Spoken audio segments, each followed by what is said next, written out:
usahihi wa spices na viungo pamoja na mbegu mbalimbali. Hizi mbegu za almonds sawa. Hii ni almond ndogo shilingi 5,000, lakini kuna hii kubwa shilingi 15,000, na hii zabibu 10,000 ambayo ni gramu 500 zote, na hii zabibu shilingi 3,000. Hizi zina kazi mbalimbali kwenye mwili. Hii almond ni nzuri sana kwa kumbukumbu, ina uwezo mkubwa sana kumanage sukari kwenye mwili, lakini ina uwezo mkubwa sana kwa hormone balance. Lakini pia kuna almonds, kuna zabibu pia ambayo ni nzuri kwa ajili ya kuondolea stress. Inawezekana kuwa inawaka moto na kuuma. Lakini pia kuna karafuu mafuta, hii kwa ajili ya ganzi. Sumbua na ganzi inafanya kazi vizuri sana kwenye mwili. Unapaka sehemu ile ambayo ina shida.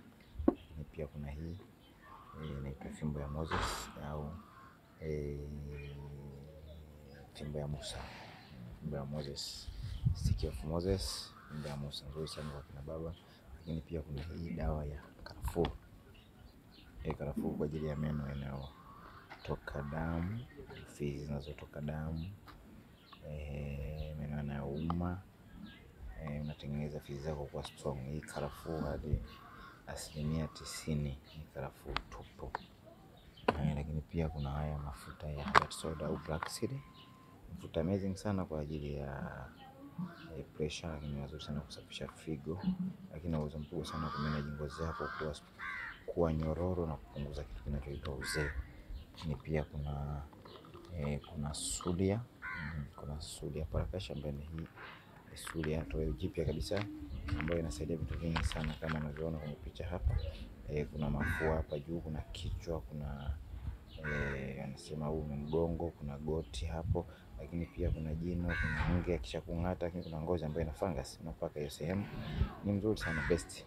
Hii ni mhindi. Sasa sambamba na hizi zingine hapa zipo. Lakini pia kuna hii ya kina baba na kina mama. Hii inaitwa honeymoon. Ni asali iliyochanganywa na mimea mbalimbali, ikiwemo mmea maarufu kabisa wa ginseng. Inakufanya upate hamu ya ndoa, lakini pia utoe mzigo ukiwa wa maana kwa jua saa. Na hii hapa inaitwa karafuu tibalishe. Hii ndio mixer ya spices mwenyewe, hizo mbegu zote ambazo utaziona baada ya muda, ambazo ni hizi hapa.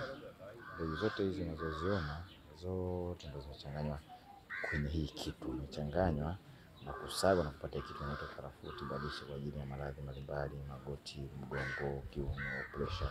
Lakini kwa lugha nyingine tunasema hivi, hii inaenda kumanage mfumo mzima wa mwili. Sawa, mfumo mzima wa mwili, kwa maana inaenda kutengeneza changamoto zako kwa kwenye eneo zuri na afya yako kuimarika zaidi. Kupunguza uwezekano wa wewe kuwa unatumia dawa nyingi sana kwa ajili ya matibabu, ambazo pia dawa hizo kali za hospitali ambazo zinaweza kusababishia pia shida nyingine. Usiweke stock dawa kwenye mwili. Sawa.